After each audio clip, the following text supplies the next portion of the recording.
Morning dear students. आज हम class 6 का तीसरा अध्याय पढ़ेंगे। आज का हमारा तीसरा अध्याय है परीक्षा।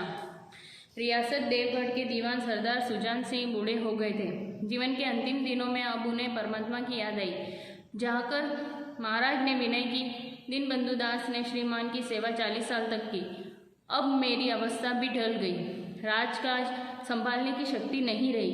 कहीं भूल चूक हो जाए तो बुढ़ापे में दाग लगे, सारी जिंदगी की नेक नामी मिट्टी में मिल जाए। राजा साहब अपने अनुभवशील नीति कुशल दीवान का बड़ा आदर करते थे। बहुत समझाया, लेकिन जब दीवान साहब न माने तो हार कर उनकी प्रार्थना स्वीकार कर ली, पर साथ में यह शर्त भी लगा दी कि रियासत के लिए नया दीवान आप ही को खोजना पड़ेगा। दूसरे दिन देश के प्रसिद्ध समाचार पत्रों में यह विज्ञापन निकला कि देवगढ़ के लिए एक सुयोग्य दीवान की जरूरत है। जो सज्जन अपने को इस पद के योग्य समझे वे वर्तमान दीवान सरदार सुजान सिंह की सेवा में उपस्थित हो। यह जरूरी नहीं कि वे ग्रेजुएट हो, मगर हस्तुष्ट होना आवश्यक है। मंदाग्नि के मरीज को यहाँ तक का कष्ट उठाने की कोई जरूरत नहीं। 1 महीने तक उम्मीदवारों के रहन सहन आचार विचार की देखभाल की जाएगी। विद्या का कम परंतु कर्तव्य का अधिकार विचार किया जाएगा। जो महाशय इस परीक्षा में पूरे उतरेंगे वे इस उच्च पद पर सुशोभित होंगे। इस विज्ञापन ने सारे मुल्क में हलचल मचा दी। ऐसा ऊंचा पद और किसी प्रकार की कैद नहीं, केवल नसीब का खेल है। सैकड़ों आदमी अपना अपना भाग्य परखने के लिए चल पड़े। देवगढ़ में नए नए और रंग बिरंगे मनुष्य दिखाई देने लगे। प्रत्येक रेलगाड़ी से उम्मीदवारों का एक मेला सा उतरता। कोई पंजाब से चला आता था तो कोई मद्रास से। कोई नई फैशन का प्रेमी तो पुरानी सादगी पर मिटा हुआ। पंडितों और मौलवियों को भी अपने अपने भाग्य की परीक्षा करने का अवसर मिला। सरदार सुजान सिंह ने इस महानुभावों के आदर सत्कार का बड़ा अच्छा प्रबंध कर दिया था। लोग अपने अपने कमरों में बैठे हुए महीने के दिन गिना करते थे। हर व्यक्ति अपना जीवन अपनी बुद्धि के अनुसार अच्छे रूप में दिखाने की कोशिश करता था। श्रीमान 9 बजे दिन तक सोया करते थे। आजकल वे बगीचे में टहलते हुए उषा का दर्शन करते थे। श्रीमान ब को हुक्का पीने की लत थी, पर आजकल बहुत रात गए किवाड़ बंद करके अंधेरे में सिगार पीते थे। श्रीमान 10 और जन से उनके घरों का नौकरों के नाम में दम था, लेकिन ये सज्जन आजकल आप और जनाब के बगैर नौकरों से बातचीत नहीं करते थे। श्रीमान ल को किताबों से घृणा थी, परंतु आजकल वे बड़े बड़े ग्रंथ देखने पढ़ने में डूबे रहते थे। जिससे बात कीजिए वही नम्रता और सदाचार का देवता बना मालूम देता था। लेकिन मनुष्यों का वह बूढ़ा जोहरी आड़ में बैठा हुआ देख रहा था कि इन बगुलों में हंस कहाँ छिपा है। एक दिन एक फैशन वालों का सूझी कि आपस में हॉकी का खेल हो जाए। यह प्रस्ताव हॉकी के मजे हुए खिलाड़ियों ने पेश किया था। यह भी तो आखिरी एक विद्या है, इसे कि क्यों छिपा कर रखें। संभल है कुछ हाथों की सफाई ही काम कर जाए। बस तय हो गया, मैदान बन गया, खेल शुरू हो गया। रियासत देवगढ़ में यह खेल बिल्कुल निराली बात थी। पढ़े लिखे भले मानुष लोग शतरंज और ताश जैसे गंभीर खेल खेलते थे। दौड़ कूद के खेल बच्चों के खेल समझे जाते थे। खेल बड़े उत्साह से जारी था। एक तरफ की खिलाड़ी जब गेंद को लेकर तेजी से भागते तो ऐसा जान पड़ता था कि कोई लहर बढ़ती चली आती है, लेकिन दूसरी ओर के खिलाड़ी इस बढ़ती हुई लहर को इस तरह रोक लेते थे कि मानो लोहे की दीवार हो। संध्या तक यही धूमधाम रही। लोग पसीने से तर हो गए। खून की गर्मी आंखों और चेहरे से झलक रही थी। हाफते बेदम हो गए, लेकिन हार जीत का निर्णय ना हो सका।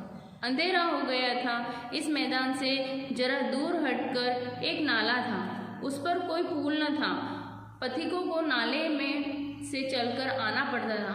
खेल अभी समाप्त हुआ था कि कि एक किसान अनाज से भरी हुई गाड़ी लिए हुए उस नाले में आया, लेकिन कुछ तो नाले में कीचड़ था, कुछ उसकी चढ़ाई इतनी ऊंची थी कि गाड़ी ऊपर नहीं चढ़ पाती थी। वह कभी बैलों को ललकारता, कभी पहिए को हाथ से धकेलता, लेकिन बोझ अधिक था और बैल कमजोर। गाड़ी ऊपर तक चढ़ती थी और चढ़ती भी तो कुछ दूर चढ़कर फिर खिसककर नीचे पहुंच जाती। किसान बार बार जो लगाता और बार बार झुठलाकर बैलों को मारता, लेकिन गाड़ी उभरने का नाम ही न लेती। बेचारा इधर उधर निराश होकर ताकता, मगर वहाँ कोई न नजर आता। गाड़ी को अकेले छोड़कर कहीं जा भी नहीं सकता था, बड़ी विपत्ति में फंसा हुआ था। इसी बीच खिलाड़ी हाथों में डंडे लेकर घूमते घामते उधर से निकले। किसान ने उनकी तरफ सहमी हुई आंखों से देखा, परंतु किसी से मदद मांगने का साहस न हुआ। खिलाड़ियों ने भी उनको देखा, मगर बंद आंखों से, जिनमें सहानुभूति न थी। उनमें स्वार्थ था, मद था, मगर उदारता और भाईचारे का नाम भी नहीं था। लेकिन उसी समूह में एक ऐसा मनुष्य भी था जिसके हृदय में दया और साहस था। आज हॉकी खेलते हुए उसके पैर में चोट लग गई थी। वह लगड़ाता हुआ धीरे धीरे चला आ रहा था। अकस्मात उसकी निगाह गाड़ी पर पड़ी, ठीक ठिठक गया। उसे किसान की सूरत देखते ही सब बातें ज्ञात हो गई। वह किसान के पास जाकर बोला, मैं तुम्हारी गाड़ी निकाल दूं। किसान ने देखा एक गढ़े हुए बदन का लंबा आदमी सामने खड़ा है। झुककर बोला, हुजूर, मैं आपसे कैसे कहूँ? युवक ने कहा, मालूम होता है तुम यहाँ बड़ी देर से फंसे हुए हो। अच्छा, तुम गाड़ी पर जाकर बैलों को साधो, मैं पहियों को धकेलता हूँ, अभी गाड़ी ऊपर चढ़ जाएगी। किसान गाड़ी पर जैसे बैठा, युवक ने पहियों को जोर लगाकर उठाया। कीचड़ बहुत ज्यादा था, वह घुटने तक जमीन में धंस गए, लेकिन हिम्मत न हारी। उसने फिर जो लगाया, उधर किसान ने बैलों को ललकारा, बैलों को सहारा मिला, हिम्मत बन गई। उन्होंने कंधे झुकाकर एक बार जोर लगाया तो गाड़ी नाले के ऊपर थी। किसान युवक के सामने हाथ जोड़कर खड़ा हो गया और बोला, महाराज, आपने आज मुझे उबार लिया, नहीं तो सारी रात यहीं बैठना पड़ता। युवक ने हंसकर कहा, अब मुझे कुछ इनाम देते हो? किसान ने गंभीर भाव से कहा, नारायण चाहेंगे तो दीवानी आपको ही मिलेगी। युवक ने किसान की तरफ गौर से देखा। उसके मन में एक संदेह हुआ, कहीं ये सुजान सिंह तो नहीं है? आवाज मिलती है, चेहरा मोहरा भी वही लगता है। किसान ने भी उसकी ओर तीव्र दृष्टि से देखा। शायद उसके दिल से संदेह को भाप लिया था। मुस्कुराकर बोला, गहरे पानी में बैठने से ही मोती मिलता है। महीना पूरा हुआ और चुनाव का दिन आ चुका था। उम्मीदवार लोग प्रातःकाल से अपनी अपनी किस्मत का फैसला सुनने के लिए उत्सुक थे। दिन काटता पहाड़ हो गया। प्रत्येक के चेहरे पर आशा और निराशा के रंग आते जाते थे। नहीं मालूम आज किसके नसीब जागेंगे, न जाने किस पर लक्ष्मी की कृपा दृष्टि होगी। संध्या समय राजा साहब का दरबार सजाया गया। शहर के रईस और धनाढ्य राजकर्मचारी और दरबारी तथा दीवानी के उम्मीदवारों का समूह सब रंग बिरंगी पोशाक में सज धज कर दरबार में आ विराजे। उम्मीदवारों के कलेजे धड़क रहे थे। तब सरदार सुजान सिंह ने खड़े होकर कहा, दीवानी के उम्मीदवार महाशयों, मैंने आप लोगों को जो कष्ट दिया है उसके लिए मुझे क्षमा कीजिए। इस पद के लिए ऐसे पुरुष की आवश्यकता थी जिसके हृदय में दया और साथ साथ आत्मबल भी। हृदय वह जो उदार हो, आत्मबल वह जो विपत्ति का वीरता के साथ सामना करे। और इस रियासत के सौभाग्य से हमको ऐसा पुरुष मिल गया है। ऐसे गुण वाले लोग संसार में कम हैं और जो है वे कीर्ति और मान के शिखर पर बैठे हुए हैं, उन तक हमारी पहुंच नहीं है। मैं रियासत को पंडित जानकीनाथ जैसा दीवान पाने पर बधाई देता हूँ। रियासत के कर्मचारियों को रईस ने जानकीनाथ की तरफ देखा। उम्मीदवार दल की आंखें भी उधर उठी।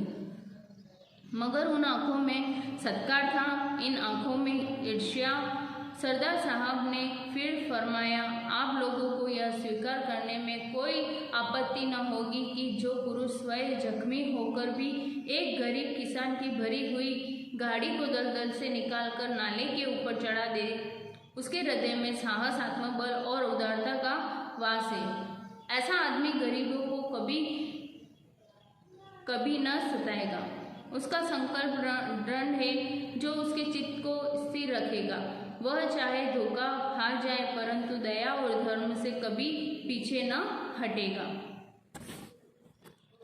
इस अध्याय के शब्दार्थ हैं अवस्था, ढल जाना, बूढ़ा हो जाना, दाग लगना, बदनामी हो जाना, हष्ट पुष्ट, तंदुरुस्त, मुल्क, देश, घृणा, नफरत, सदाचार, अच्छा आचरण, पथिक, राही, अकस्मात, धीरे से, सत्कार, आदर सम्मान, ईर्ष्या, जलन।